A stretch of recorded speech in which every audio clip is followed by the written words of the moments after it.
Everybody around here has heard the Campfire stories about old Ada Brown, me included. Those stories never really scared me, and I don't believe they ever truly frightened anyone I knew over the age of 11. You see, every town has that house, and that person, and that Lover's Lane story, right? You see, I thought so until a few months ago, and have asked face to face. I would still scoff, chuckle, and say that it's all made up for entertainment. I mean, how real does a story have to be to entertain a bunch of people sitting around a campfire when they're already into their second cooler of beer? But this isn't face to face, is it? I can't see you. You can't see me. There's a certain anonymity to it all. It's a safe space, and we're all about safe spaces nowadays, aren't we? So I figured I'd take advantage of that, and I'd tell you my story. My story about the widowed mountain witch of Tennessee, Ada Brown. Now, stories about Widow Brown had been handed down through the generations for so long that they became part of the local folklore in the mountains around here. And maybe that's why none of us were really scared of them. My grandmother told me the stories, and her grandmother had told them to her. My great-great-granny had been dead for 72 years. Wouldn't it stand to reason that the witch who featured in her stories to my grandmother would also be dead? Yeah, that's what I thought too. And really, who believes in wicked old witches living in the mountains causing mayhem and destruction? I know most of you are probably scoffing and rolling your eyes as you include yourself in that shit's not real camp. Can't say I blame you for it either. Hell, I was right there with you until this past May. You see, I'm a farmer by trade. Started out owning a 2-acre farm all nice and neat in one little place, right in my backyard. Took about 10 years for it to grow into 100 acres scattered across 3 of these little backwood rural counties that I'm so fond of. Tomatoes, potatoes, greasy beans, half-runners, and corn are my main money crops. Around here, we call them maters, taters, runners, and roasting ears. And speaking of ears, I could talk off a person's ears if I get going about my gardens. Can't imagine doing anything else for a living, really. But you're not here to listen to that kind of yammering, but it bears on the story. You see, I love my life, and that includes the hard work I put into growing my farm. I've had nary a crop wilt under blight, and even in droughts, my vegetables grow just fine. The biggest threat I had to deal with all these years has been raccoons and deer. They love corn and beans about as much as anybody born and raised here. And as much as I love the gardening aspect of my life, I wanted something more. Not really anything so commercialized as the vegetables. You see, something closer to home and more on a personal level. So last fall, I built a big barn. My sister said I went overboard with it, that it's too big and that I'll never use it. But she was wrong. See, I bought 2 milk cows, good Jersey heifers, gentlest old things you'd ever seen. Bought a sow and 9 piglets, too. And then I couldn't stop. I had to have more livestock animals. I bought a bunch of Dominicker chickens for brown eggs, and a handful of leghorns for the white eggs. And before I knew it, I had goats, ducks, and a couple of horses to go with all the other animals. Old man Drury stopped in one day. He wasn't known for his pleasant demeanor, so I figured some of the goats had jumped the fence and been on his property again. He stepped out of his Ford pickup. Forcing a smile, I raised my hand and walked toward him. "Afternoon, Drew," I said. Everybody called him that shortened version of his surname. Drew glanced at me, slammed the truck door, and adjusted his old John Deere cap.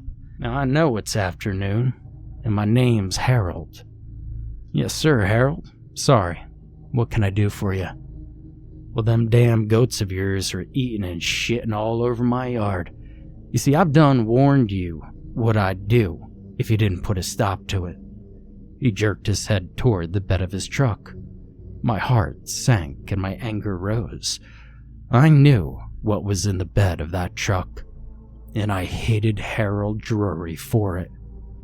Now, Drew, don't you go telling me you killed one of my goats. Not one, Harold said, walking to the bed and looking into it. Well, I count 3. Well, there's a couple chickens here, too. He grinned. It was fleeting, but it was only meant as a jab. Salt in the wound sort of thing. We'll get to unloading them. I ain't got all day to waste. They done wasted enough of my time today. He spat on the ground between us and gave me a challenging look. Now, if I had been 20 years younger, hell, 10 years younger, and not 2 back surgeries in, I might have tussled with the old man right then and there. But I ain't no youngster, and I'm 2 back surgeries in with a hip replacement looming on the horizon. I ain't touching them, Drew. You see, I don't remember ever wanting to hurt someone as much as I did right then and there. The best thing you could do is get the hell off my property, you old prick. He laughed, and all the wrinkles on his face migrated toward the ghost of his hairline. He pretended to thumb away a tear as he turned to the tailgate and dropped it. It's a real knee slapper until you get yours.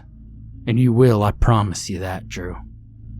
He yanked a goat to the edge of the lowered tailgate and let her thump to the ground. Looking up at me, the laughter died, the smile faded, and all those wrinkles fell back into place.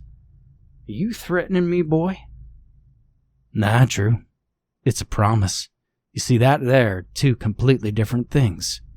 It's a promise. And we glared at each other for a few seconds, and then he busted a gut laughing as he reached for another of my dead goats. Murderous thoughts ran through my head as I turned toward the house. I heard 2 more goats hit the ground in lifeless thumps, and each time my muscles tightened more, slowing my pace. I know you're probably thinking I should have called the law and done this or done that, but things don't work like that around here. Not at all. Mr. Harold Drury knew the law wouldn't do squat about him killing my animals. They were on his property doing damage. He had warned me, 3 times in fact, and I had tried to fix the fence so the goats couldn't jump it. But I think maybe the problem was that I didn't know much about raising goats in the first place. Now, does that justify Drew killing my animals? Well, in the eyes of the sheriff it does. And if I had gotten into a physical altercation, we both would have at least spent the weekend in county lockup. And since there's only 2 cells and a drunk tank, I would have ended up in the drunk tank. Nah, you see, I knew how the law worked, and I knew whose side they'd be on. I just had to think of another way to get Drew where it hurt. And so that night, just before sunset, I buried the goats and the chickens that Drew had shot. And yeah, they all had names. I wasn't keeping them for the meat like some farmers do. I buy my meat from the grocery store, same as you. They were more like pets. I sold the milk and eggs because there was just too much of both for me to ever use. But I didn't even think about the loss of income while I was pushing dirt over them. You see, that all happened at the end of March. By the first week of May, the perfect way to hurt Drew landed in my lap. When James Drury knocked on my door, I hesitated. The boy never visited when he lived at home, and he was just a god-awful person as his dad. I opened the door and he smiled. It was a pained smile. You see, one of those forced smiles that was about as real as George Washington's teeth. James, I said, not smiling at all. Wilson, he said, clearing his throat. Listen. He told me all about his dad's fall and how bad of a shape he was. Now, I didn't know it, but after he left my place that day in March, Drew fell down the stairs at his house and broke a hip. It took his son 3 days to find him, and Drew was on death's doorstep by then. The son quickly saw that Drew would never be able to keep up with the small farm again. James was no farmer. Hell, when he was just a young'un, he threw a fit if he got dirt on his hands. He's no different as an adult. He's still laid up in the hospital, James said. Most likely won't be getting out anytime soon. Doctor said I'll probably have to put him in a nursing home. Well, gee, I hate to hear that, son, but if you're asking me to keep an eye on his place for you... I shook my head. Well, no, I was wondering if you wanted to buy it. Now, I know Dad always been a pain in your ass, and he's probably not coming back from this. Hell, I don't want his property out here in the sticks. I have a life in Asheville now. I have a wife, 2 kids, big house, and a job that keeps me hopping. I don't have even time to look after his place. I didn't answer. I couldn't. My brain was busy celebrating my stroke of fortune, and my heart was screaming that it wasn't right. Something about the offer just wasn't right. But what does the heart know? A man, a businessman like myself, leads not with his heart, but with his mind. His cold, calculating mind. James looked out to the animals around the barn. It looks like you're outgrowing your little place here. He smiled wide and bright. He nodded toward the hill and the tree line that marks Drew's property line. Be awful sweet to add his 20 acres to yours, wouldn't it? It's priced right, too. I don't need a big profit, and neither does he. 20 acres. Wow. You see, I'd lived here my whole life and thought Drew only owned the 4 acres where his house and barn sat. He pointed to the mountain behind the hill. Yeah, that line runs right up to the top of the mountain. It's about 2 acres wide and about 10 long. It's not an exact rectangle, but hell, that's close enough. That's underdeveloped mountain. You could sell the lumber off and you can make back what you pay for it. He doesn't know you're selling it, does he, James? Well, I do have the power of attorney, so it doesn't really matter what he says, does it? Listen, you want the deal or not? James was just like his daddy, a real snake in the grass. You come back, 9 in the morning, you pick me up. You walk the lines with me, you show me the markers, and we'll talk more then. I started closing the door.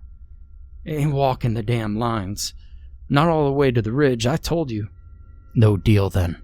I closed the door and walked off. 10 minutes later, James knocked again. I opened the door. Fine, I'll walk the stupid lines with you. Just know that I'm only asking 40 grand for the whole thing. 2,000 an acre? I asked. I'd sell it to you for a discount, though. I hadn't said a word about a discount, but I'd take one if he was giving. And he did. And what do you know? I didn't even make him walk the lines. He showed me the plat map.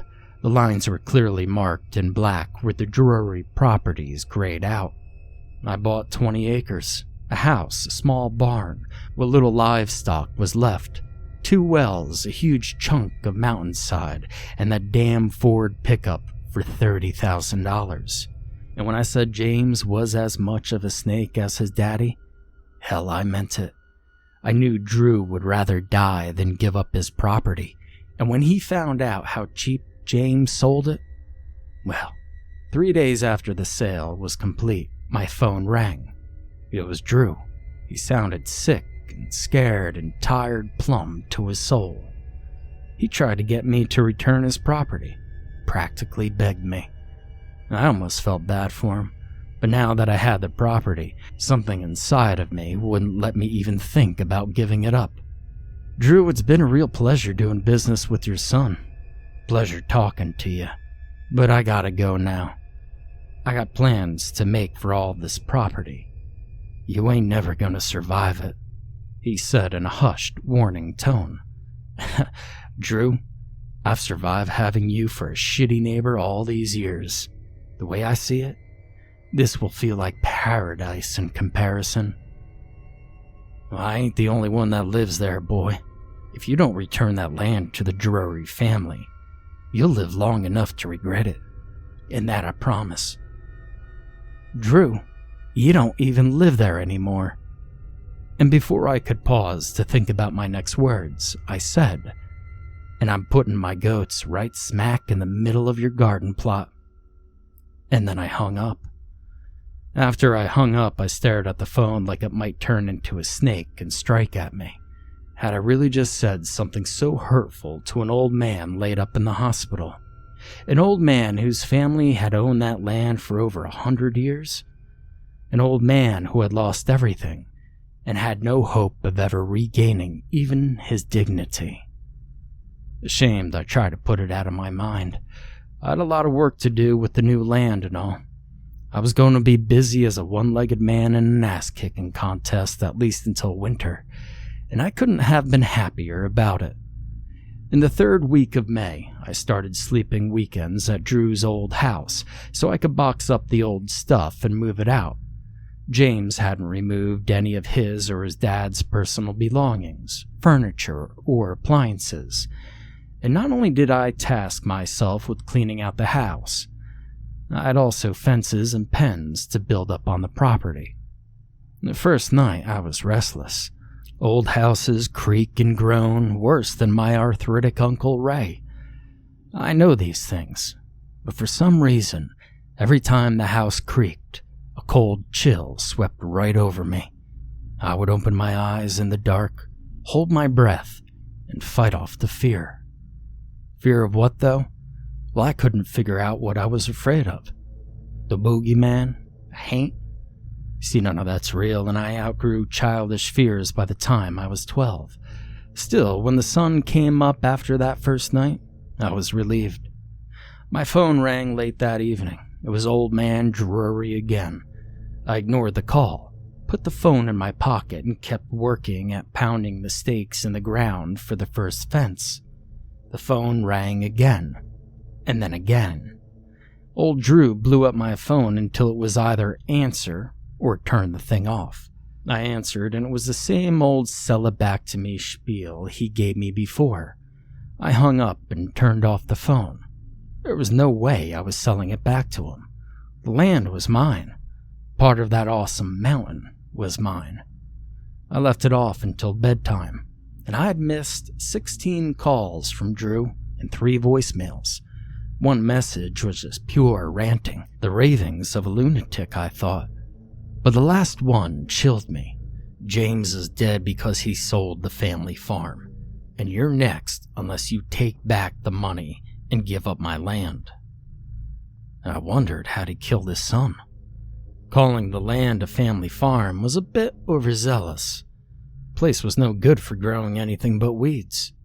Drew had never a good haul from his gardens. He always blamed it on raccoons and groundhogs. But I reasoned that it was Drew's last-ditch effort to try and get his land back.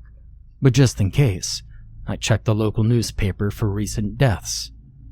James had been killed in an apparent bear attack only a couple miles from where I was sitting. There had never been a documented death by bear in this part of Tennessee, not that I knew about. The sun went down and I commenced gathering up old papers to burn the next day. I came across a very thin paperback called Wood Boogers and Witches. It had been published in Johnson City way back in the 1950s and contained only 80 pages. I thumbed through it, stopping on title pages. The stories were super short, and most had accompanying black line illustrations depicting the main character and situation. Lost Mary, Pumpkinhead, the Black Aggie of Augustine Cemetery, the Grim, and Tar Heel Tommy were a few of the shortest stories. I read them quickly, laughing and thinking about how I might keep the book. And then I saw a title that really piqued my interest. Ada Brown. Excitedly, I looked at the drawings of a stereotypical witch, replete with her pointy hat, raggedy black dress, gnarled hands, and pointy-toed black shoes. She stood in front of a little cabin stirring the contents of her cauldron. She wore a wicked gap-toothed grin, and even had a prominent wart on her nose. Remembering all the different stories I had heard about her, I laughed. Which story had won out and been printed in the little book? Well, I flipped the page and I saw a poem. I flipped to the next page, but it was the title page for Wendy and the Wampus Cat. I turned back to the poem and read it out loud. There's an old witch who lives in these hills, in a ramshackle house where she hones her skills. She grew abundant gardens with her 2 gnarled hands and fattened her animals on wild-grown plants. Now talk got around in the small rural town. Something was strange about old Ada Brown. Mysterious fires destroyed barns late at night, rituals by flickering candlelight. Cows gave milk tainted crimson with blood, and there was some unusual floods. Good farmers' crops perished with yellowing blight. Each swore to visions of her eyes burning bright, and laughter of her black-hearted delight looming over every disaster, a hellish, demonic master. That was it. I was sorely disappointed as I dropped the book onto the table instead of into the trash can. The other stories made it worth keeping. 2 hours later, I went to the couch and laid down, still thinking about the crappy poem with its first 2 lines written in present tense, while the rest was in past tense. I closed my eyes and rested my arm over them. Somewhere deeper in the house, a floorboard groaned as if someone stepped slowly onto it. I jerked upright and planted my feet on the floor. Holding my breath, I listened for the sound again. After a couple of minutes, I chuckled, thinking it would ease my nerves. Instead of bringing a calming lightness to the room, dread rolled in and went right up to my feet. It was a threatening feeling, and my heart began to pound wildly. Just as quickly as it had rolled in, the hostile feeling was gone. I stood. It was time to turn on a light and maybe do some more cleaning. I mean, what good was it to just lay there and be scared at every little sound, freak myself out, and not sleep the rest of the night? With the overhead light, the fear waned a little more, and I laughed under my breath. What a scaredy cat I turned out to be.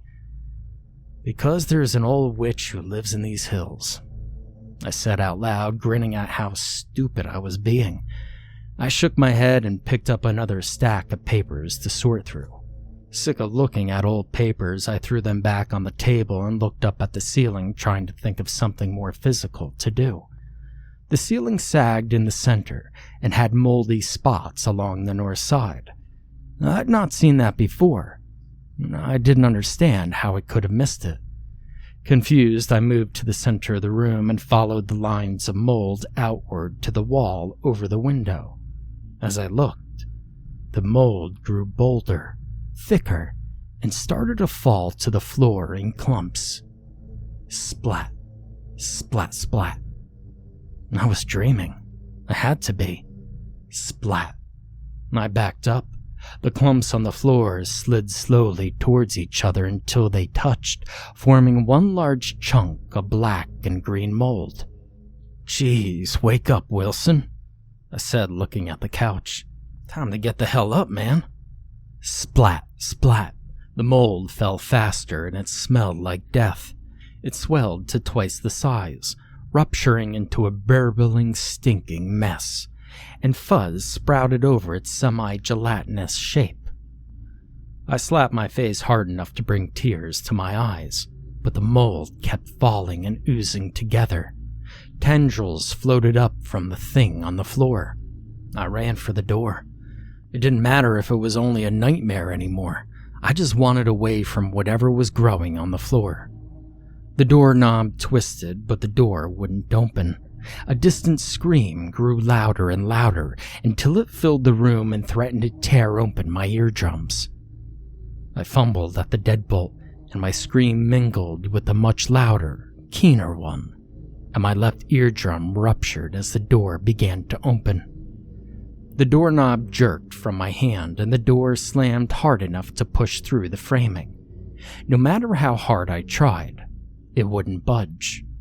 The scream dampened and sounded as if funneled into a container. I didn't want to see what container. I didn't care. All I cared about was saving my hide. A window a few feet to the left seemed like the perfect exit, and putting my arms up to shield my face, I ran towards it, meaning to tumble through without stopping. But then something was clamped around my arms, yanking them down. My momentum was halted viciously, and I was spun 180 degrees.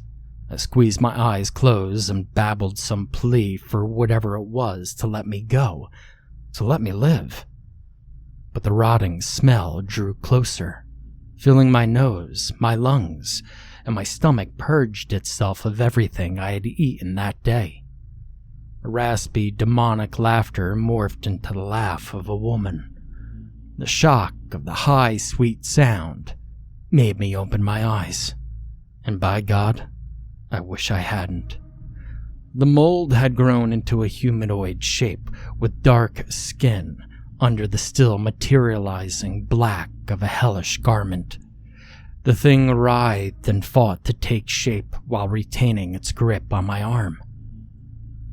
"Where is Goodman Drury?" it asked in that sweet female voice. "Well, I don't know no Goodman Drury, please. Let me go, I'll never..." 3 heads burst forth from the writhing green, and all 3 screamed as it hurtled me backward into the wall. Wood crunched and the air was jolted from my lungs.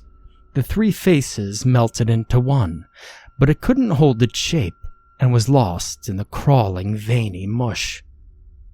"I smell him," it said. It leaned toward me and inhaled. "You aren't a Drury. Who are you?"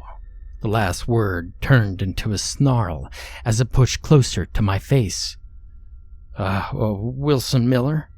Not a Drury, no, not a Drury." It pulled back, tightened the grip on my arms. "Goodman," it yelled at me. "Harold's in the hospital," I sputtered. The grip loosened a bit. "Harold?" "Yes, the one who lived here for the last 64 years. Harold Drury." My tongue felt numb and it kept tripping over itself. The tight bands on my arms released, and the thing took what I now know was her complete form, although it looked anything but complete at the time. Her long-sleeved, high-collared, black outfit shifted and moved contrary to the movement of her body. Her wiry silver hair hung down over one shoulder. Spiders and all sorts of bugs skittered through it, and maggots wiggled at the corners of her eyes and mouth. "You have released me, Wilson Miller." She threw back her head and cackled with her hands held high. "The Drury family is gone at last." I eased toward the window. If there hadn't been so much pain, I would have thought I was asleep for sure. After decades, I'm free again. The thing was between me and the window. Quick as a breeze and solid as me, it grinned, and the fetid stench gagged me once again.